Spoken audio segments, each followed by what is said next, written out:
What's up guys, VitalSyntax here, and today we're taking a look at the K-Volt submachine gun, which is a returning item from Crysis 3. Now this weapon's actually quite unique in the sense that it shoots electric pellets instead of bullets like your typical submachine gun or assault rifle, and it's actually quite useful for taking out enemy nanosuits. But the disadvantage is that those electric pellets travel at a very slow bullet speed, and if you're shooting a target at long range or even medium range, you're going to have to lead your target, kind of predict their movement, and that's usually not a very effective strategy. On top of that, the weapon isn't really that accurate, especially if you're going fully automatic, so I'd strongly recommend just using this weapon in close quarters combat, and that's really going to limit the usability of this weapon on certain maps if you're playing on a more open or less condensed map. But if you're playing something like Museum, at least parts of Museum, especially the interior area of the museum itself, this weapon can actually be quite useful if you pair it with complementary Nanosuit Modules. So the first Nanosuit Module I'm going to recommend is Point Fire Enhance, which is going to increase your hip fire accuracy.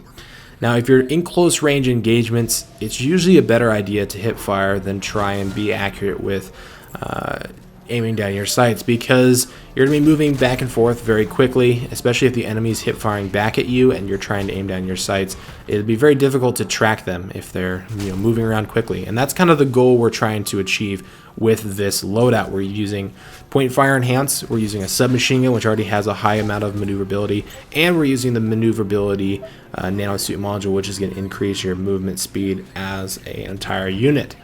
And on top of those two modules, we're also using Rapid Fire. This gun doesn't shoot that fast out of the box, so Rapid Fire is going to help increase that fire rate by up to 25% once it's fully upgraded.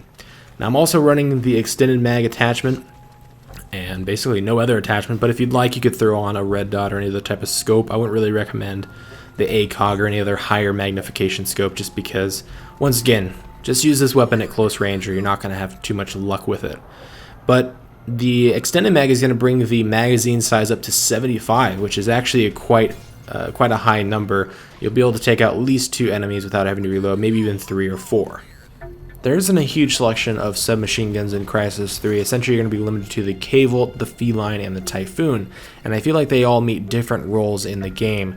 The K-Volt seems to be the best for hip fire, for fast movement, especially when paired with the Point Fire Enhance and the maneuverability modules, whereas I think the Typhoon is almost like a shotgun, and that's kind of how I like to treat it on the battlefield. It will kill enemies very quickly, but you'll burn through ammo just as quickly.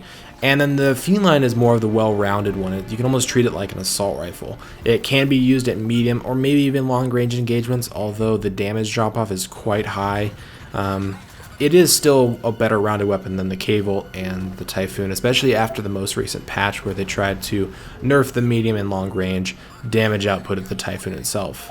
The K-Volt's electric pellets seem like they're really effective for taking out enemy nanosuit armor, but maybe not so effective for taking out enemy health, so it might be a good idea to run with a group of players or just one other buddy that's using a normal bullet firing weapon, like an assault rifle, submachine gun, or light machine gun, whatever he wants. That way you can take out the enemy's armor, he can take out the enemy's health, and you can dispel enemies incredibly quickly, even if you come across a group of enemies. If you're trying to narrow down some of the best weapons in Crysis 3, I don't know if this one will make the cut.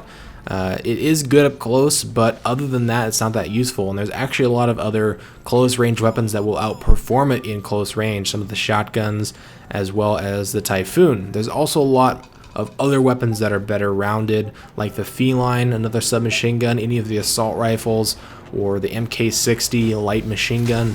I think there's a lot of other weapons that will outperform in almost every range against the K-Volt, so it is a fun weapon to use, and it's quite deadly up close, especially if you take advantage of hip fire and maneuverability and strafing speed, but overall it's really not that powerful of a weapon.